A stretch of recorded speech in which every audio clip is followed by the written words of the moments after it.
event this evening. We have 4 talks, and I just want to remind you that there's talks on Tuesday at the same time at 4 o'clock, and at 4 o'clock, and also at Wednesday at 4 o'clock, both from 4 to 6, both days. And then we also have a poster session Thursday at 4 o'clock to 5 o'clock, and then a reception which everyone is invited to from 5 to 6 on Thursday. The posters will be up all week in the mezzanine just down the hall here. So at your convenience, you can take a look and see all the work that our students have done. So to start us off, we have Haley Meyer. Her title is Survival Horror Meets Literary Theory, and I'll hand off the word to her.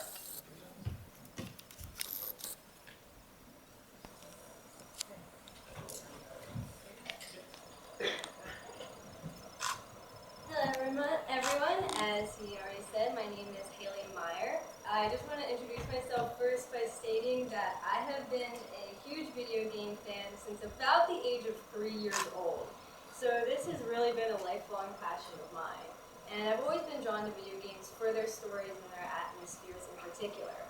Now, while video games have been slowly but surely entering the academic realm, there's been a fight over whether narrative is as important as the actual act of playing the games, just how important narrative is to the video game structure. And this has been kind of argued into the ground. It's now relatively assumed that narrative does not only exist, but it gives context to the actions that are taking place within the game and is therefore important. So I kind of wish to take this analysis to the next level by analyzing video game stories in light of literary theory. And I do this utilizing 2 specific literary theories, Northrop Frye's theory of romance and Aristotle's theory of tragedy. Now, during my research, I focused on 3 specific video games from the survival horror genre. And since I'm not going to assume that you guys have played these games, I just want to give a really brief synopsis of each one. The first one, the one on the left, is Silent Hill 2. This game has players following a man named James as he enters the town of Silent Hill. It's presumed that his wife died several years ago of a terminal illness, but then he receives a letter from her. So he goes to Silent Hill in order to search out what happened to her, and in order to figure out maybe if her ghost is still around. In Amnesia: The Dark Descent, players follow a man named Daniel as he wakes up in a castle with no memory of who he is, and the only knowledge he has is that he has to kill the Baron in order to escape. Lastly, I use Resident Evil 4, which has players taking on the role of Leon Kennedy, who is sent to a small Spanish village in order to rescue the president's daughter from a group of biological terrorists. So I just want to introduce first and foremost how narrative works in video games, because video games are an interactive medium. So the process of putting a story together is a little bit different than, say, a book or a movie.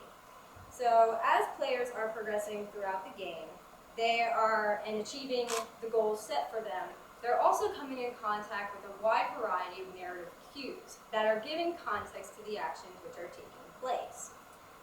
Narrative, in this sense, if a player is told to go to an apartment complex in order to find a key, narrative tells them why that apartment complex is important, why they need to go there, who lived there, why the key is there in the first place. So as the player is progressing, they come across all these cues, and these cues come in a wide variety of forms. At the top you see what's called a cutscene, which is a sort of cinematic movie that players passively watch. It reveals their avatar interacting with other minor characters, what we would call non-playable characters.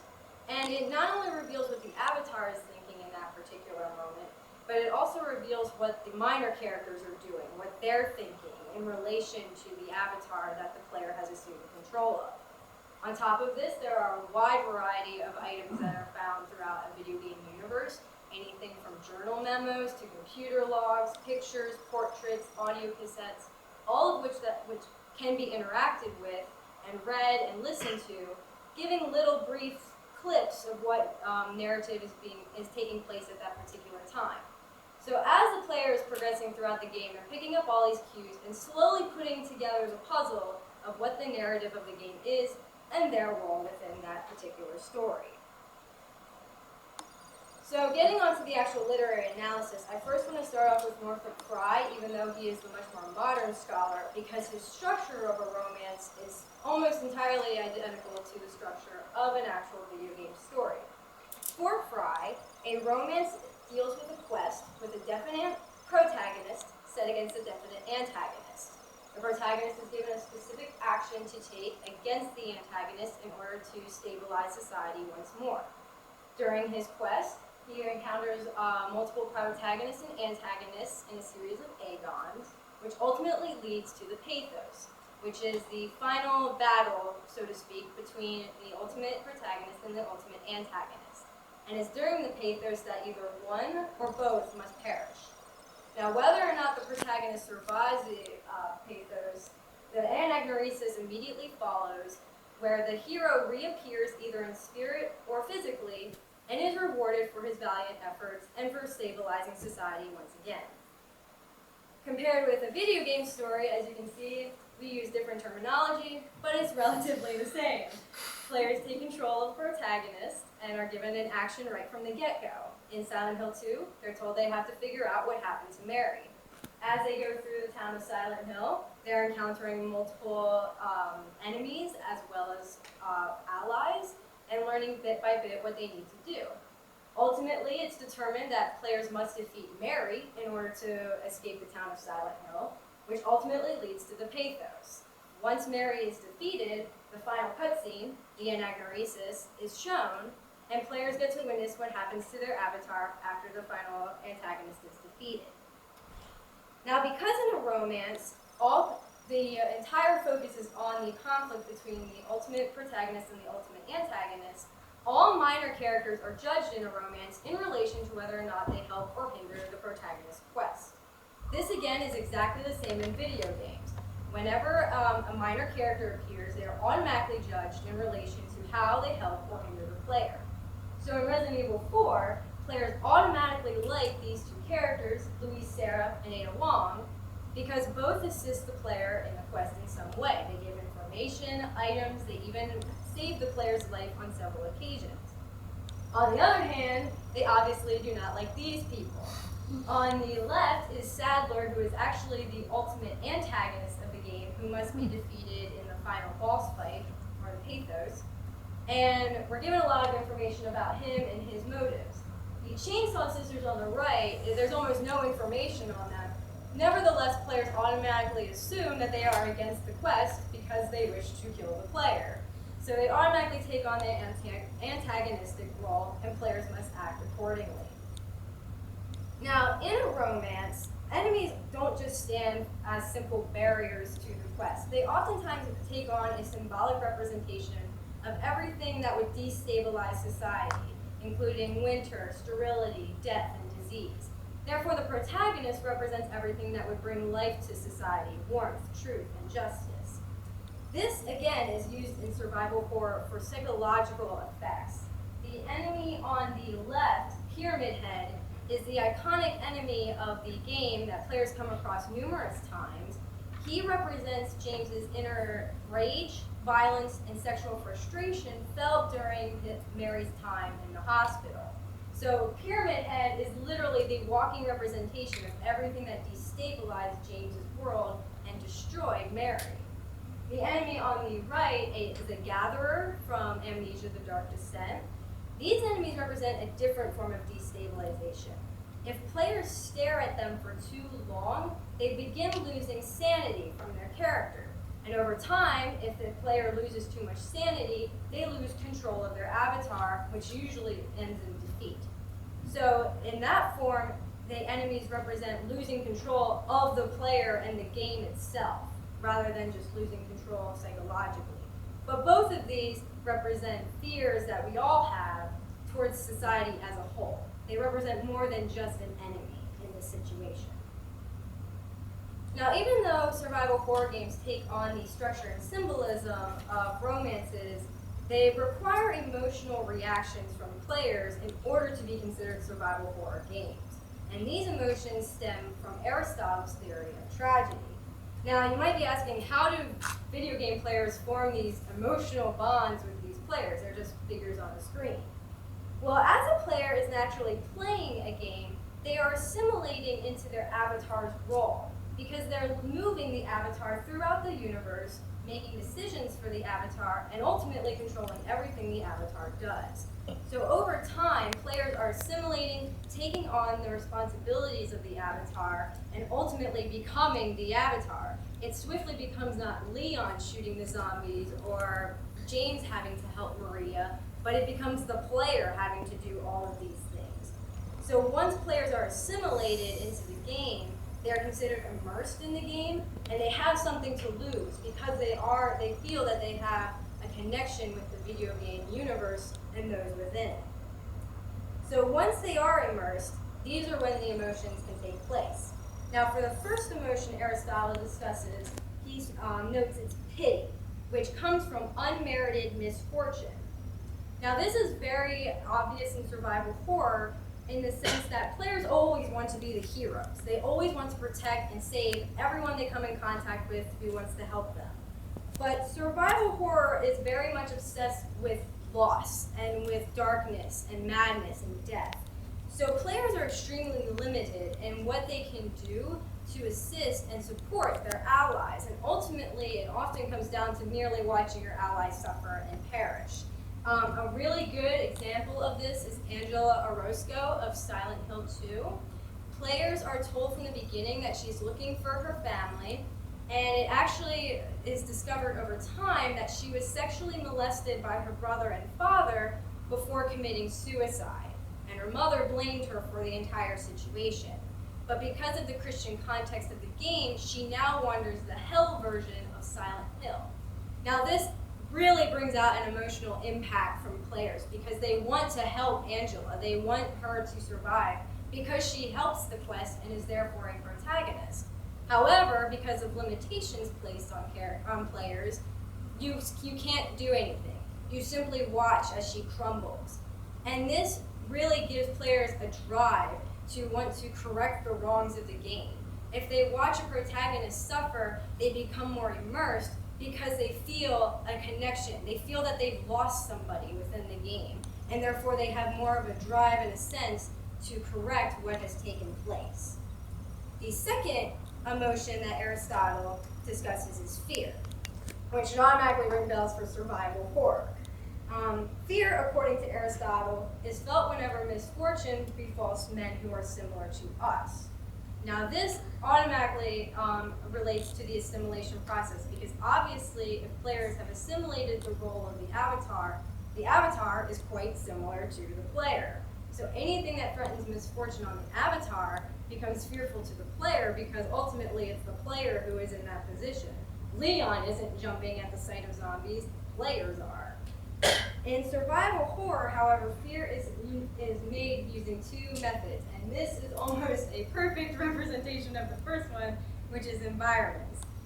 Environments are very dark, they're very graphic, they're very gory, there's very bizarre camera angles. You guys can't really see what this shows, but there is actually a red web that is blocking the way.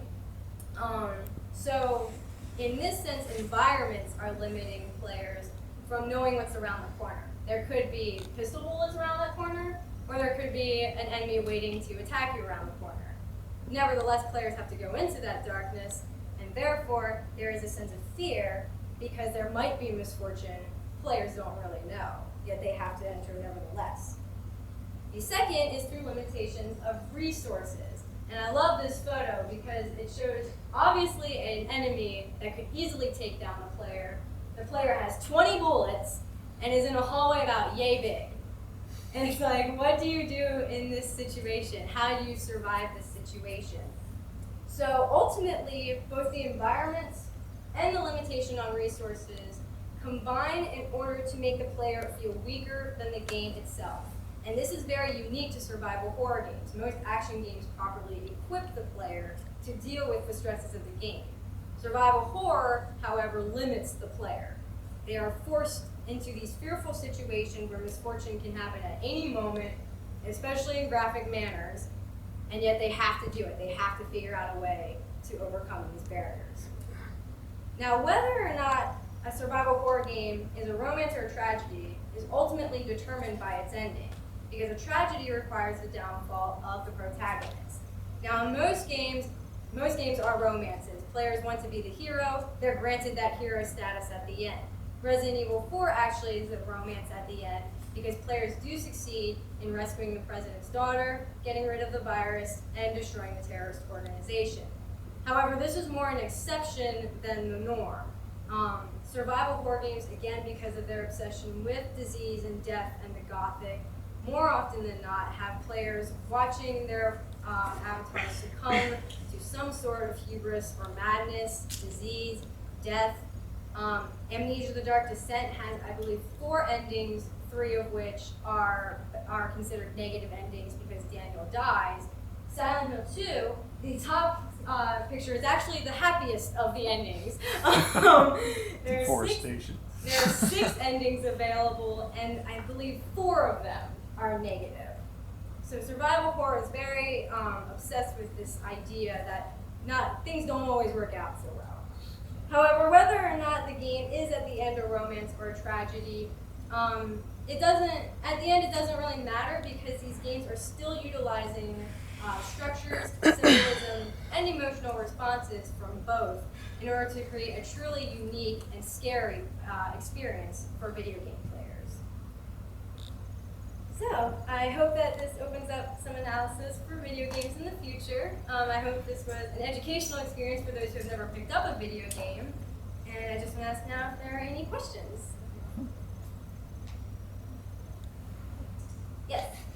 What I'm actually kind of curious of is, you chose three video games, correct? Yes. I'm guessing they are of somewhat interest to you, like you favor these 3 games in particular? 2 of them are my favorites. Amnesia is not. Okay. Now, I mean, this is a smaller sampling to what I would imagine there's a large selection of horror games out there, correct? Yes. What made these 3 stand out, I guess, within that selection process of the larger spectrum of games? First of all, these 3 are known as some of the most successful horror games out there. Resident Evil 4 to this day is still being remade for newer consoles.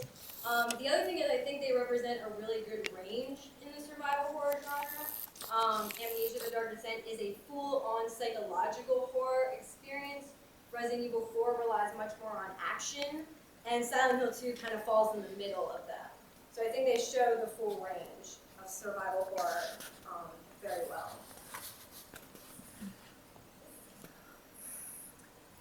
To read a book successfully, you have to keep turning the pages. But given the interactive nature of video games, can you play in a way that radically defeats any sort of narrative line? The only video game I've ever played is Oregon Trail. And my daughter and I regularly would just only buy bullets and not food, and we'd just hunt buffalo until game was scarce. And we never made it to Oregon and sort of didn't care. Is the coercive power of the game, does it depend on the player trying to succeed in some sense? Yes, it does. It ultimately does. Could you find yourself in some strange corner if you didn't care and didn't want to win? Usually you'll find that you are lacking information. If you aren't picking up narrative cues along the way, you're gonna be surprised by the boss that 5 narrative cues ago the game warned you about. Okay. Or you're gonna miss on crucial details that later on in the plot you're gonna be like, well, why did this happen? Oh, because they told me. You can complete a game without picking up all the narrative cues, and actually a lot of video gamers like to compete to see who can find the most in the game, who can achieve the most in it. But ultimately, the game will provide enough information for you as long as you're following the set path in order to understand what is taking place. But you have to pursue that. You have to want to win. Yeah. If you don't want to win, it's kind of like a book, or if you're not Then you're interested not in the just story, not reading you're at gonna all. put it down. The question that may not have an answer, but remember in our FYS, we started reading Montaigne and Pascal. I want to go back to Pascal and try to connect this together. Remember, Pascal said our human condition depends on the relation of finitude with infinity. And the question I'm raising, and I'm not the only one, academics and my students are reading now a book, Bernard Stiegler, about what happens with the distinction. You mentioned a narrative structure, that's beautiful. You mentioned affective and emotional engagement. So Frye and Aristotle work together. But there is something about the process itself of the distinction between imagination that is part of what I think John was referring, Professor Pankratz is referring about reading. Mm-hmm.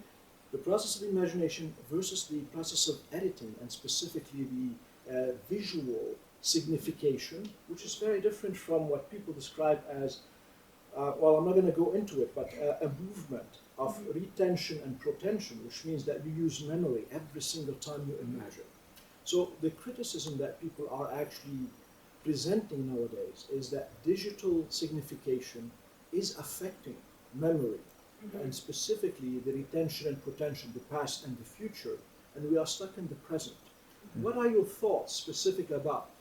I mean, you're a great reader, I know that for a fact. When you read and when you actually engage emotionally with such games, what is the difference? How do you find balance in life and in the future?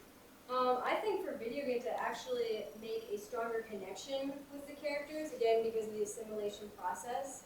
And I find that I remember a lot more video games because they're a visual medium, and there's a trial and error method usually involved. If I am defeated by a boss 5 times, I'm going to remember that 6th time how I defeated them for the rest of my life. Books, I enjoy books, I love books, but they feel a little bit more transitory. I forget the details easier. I don't pick up as much. And I don't know if that's just me. I don't know if that's for video gamers on the whole. But I do think that with video games, I don't think you lose memory necessarily. Because the fact that I remember where treasure chests are in a game that I played when I was 8 years old, I think says a lot. But I think it's a different kind of memory. Something just to keep in mind is that the differences between the other and the self. So in other words, identification is you're focusing too much on yourself, while supposedly imagination, because of the past and future, you have the other, something else. And the argument is that we're losing our ethical relation to the world and to infinity. We are stuck in finitude. But I understand that the experience itself is enjoyable, but it's enjoyable, but it absences the other. Yeah. The other in its abstract. I think I think playing a game is almost as selfish as reading a book, because when I read a book, I'm losing touch with reality. I'm getting myself involved in that world. It's the same process of tuning out when I play a video game. So I do think that's relatively the same. One last question? I just wondered, how many times have you played these games as opposed to how many times have you read Blood Meridian? And because you said that you remember the game, but you played these games many times, whereas you read the book just once. Yeah, Does that well, play into it somehow? I think that does play a little bit into it, but on the other hand, I have read Portrait of Dorian Gray about 3 or 4 times, and I still forget passages of it. Whereas if I play a video game once, I can go back and remember about 90 to 95% of what I did. I'm not sure if that plays a significant role or not. Let's give Hallie a round of applause.